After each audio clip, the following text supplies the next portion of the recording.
We're all afraid of something. Spiders, the government; clowns, the clowns in government; commitment. And while all fears are valid, there's a few out there that are pretty hilarious. Though it's wrong to mock someone in the throes of terror, unless they're making a really amusing face, the ability to laugh at a strange fright is helpful to the healing process, since even sufferers often admit that these deep-seated anxieties often come from a place that's as much amusing as it is abhorrent. Weird phobias. If nothing else, these 32 entertaining fears will help you pretend that your fright at Hummel figurines is totally normal. Syngenosophobia, fear of relatives. We can all suffer from this around the holidays. It's the fear of relatives or those who share our bloodline. It's often caused by troubled relationships in the family, making anyone who shares familial traits a frightening specter. Papophobia, fear of the Pope. This was understandable back when he was a former Nazi, but now there's no reason to fear the Pope. Unless it's because of the weird bubble car or his giant hat. Then, we're all a little scared. Xanthophobia, fear of yellow. Hal Jordan as the Green Lantern had quite a lot of this, since yellow was his only weakness. The color most commonly associated with fear can actually cause it.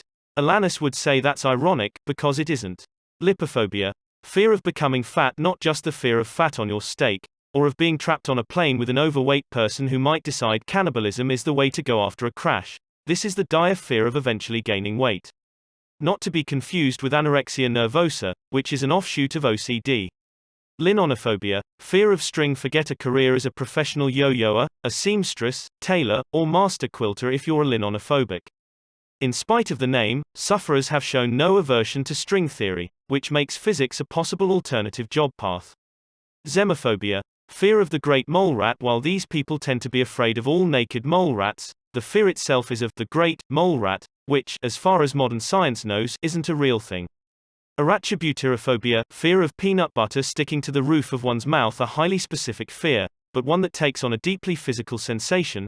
Sufferers say they often feel trapped should peanut butter stick to the roof of their mouth and worry it will do permanent damage to their palate by removing it forcefully. Xerophobia, fear of dryness. If you insist on keeping a set of redundant humidifiers going in your home and can't even look at pictures of a desert, you might have xerophobia.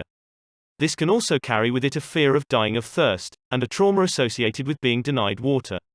Genuphobia, fear of knees and kneeling. Similar to the term genuflect, those who hate sexy Catholic schoolgirl uniforms, or the sight of knees in general, including their own, are genuphobic. Sometimes severe religious practices can cause it, or experiencing a major knee injury. The fear is often of the pain that can come from an unprotected knee. Chaetophobia, fear of hair. Nearly every man who has shared his shower with a long-haired woman knows a bit about this. Specifically a fear of hair. Some people are fine with hair that is attached, but become terrified of loose hair existing in the wild. Asymmetrophobia, fear of asymmetrical things. Tony Shalhoub's character, Monk, had many markers of this fear. What's comical about it isn't the fear itself, but how it presents. Usually mismatched socks, gloves, or earrings tend to set these people off, making watching baseball impossible for them, and not just because it's insufferably boring. Philophobia, fear of love. These sufferers tend to often be quite sad, since they fear any kind of emotional attachment. They prefer to either use people, or be used themselves, which isn't comedic in the slightest. Globophobia, fear of balloons. Taken literally, this phobia can be of anything round or globe-shaped, but it specifically refers not only to balloons, but to the popping sound balloons make when burst. Kinematophobia, fear of zombies. While most of us avoid The Walking Dead because it's gloomy and terrible, kinematophobics won't watch it because it's full of zombies. They're also afraid of people they know becoming zombies, and can be quite paranoid about it, meaning they shouldn't be part of your apocalypse team. Erythrophobia, fear of blushing red. Sometimes this is a generalized fear of the color red, but more often it shows up as a terror when a person blushes. Believed to often be tied to diseases or bloodshed, the funny fear over ruddy cheeks can come from a dark, Dexter-esque place. Arachibutyrophobia, fear of being watched by a duck. We've all seen cartoon ducks, but what if Daffy or Donald was watching you? This isn't a fear that manifests only when ducks or geese are present, instead showing up at all times, causing the person to constantly worry that a duck knows what they are doing at all times, smiling in that lipless way, and waiting. Pterodophobia, fear of ferns, often confused with pteronophobia, fear of feathers. These individuals are fine around cacti, flowers, and most vines, but give them a fern and they'll cut you. Geneaphobia, fear of laughter. People who are worried about their teeth tend to be frightened of laughing, lest they show their shame to the world. Even hearing others laugh can inspire shame and anxiety. Ostraconophobia, fear of shellfish, crabs, lobsters, oysters, and clams are to be avoided at all costs around these folks. They believe that those who misbehave go to Maine after they die. Actually, most of us should be afraid of that.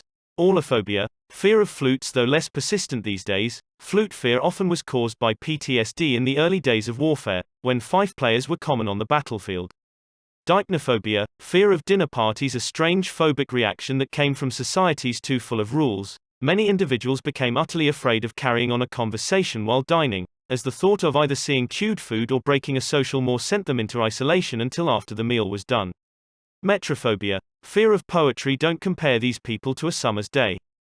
Don't send them odes. Whatever you do, don't drag them to your dirty limerick competition.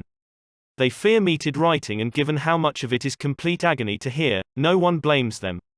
Pantherophobia, fear of your mother-in-law. If you have this, might we suggest divorce as a cure? Certainly, poisoning her is out of the question, right?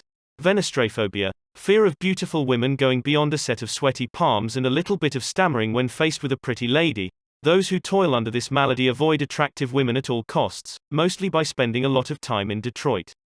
Geneaphobia, fear of chins. Like the fear of knees, there's something about chins that give these people pause, as it looks too much like a vulnerable spot to be injured. Trauma around the jaw often brings this about. Hippopotomonstrosesquipt Aliophobia, fear of long words which they can never tell anyone they have without succumbing to panic. Oikophobia, fear of home surroundings. This is the opposite of xenophobia, which is the fear of anything different.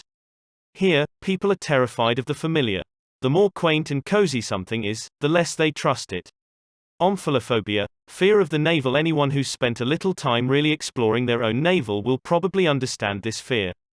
That's a dark, grim, cavernous pit of foulness right in the middle of your body that is better left alone and should be removed entirely. Gonophobia, fear of beards. Pagonophobics are frightened of what you're hiding behind those whiskers, even though they logically know the answer is bits of food.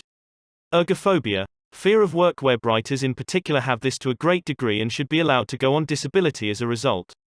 Nomophobia, fear of losing mobile phone service if you end up with no bars and that causes untold terror. Welcome to the club. Pterophobia, fear of cheese. These people are sick and should be put out of their misery. Honestly, erotophobia would be easier to live with.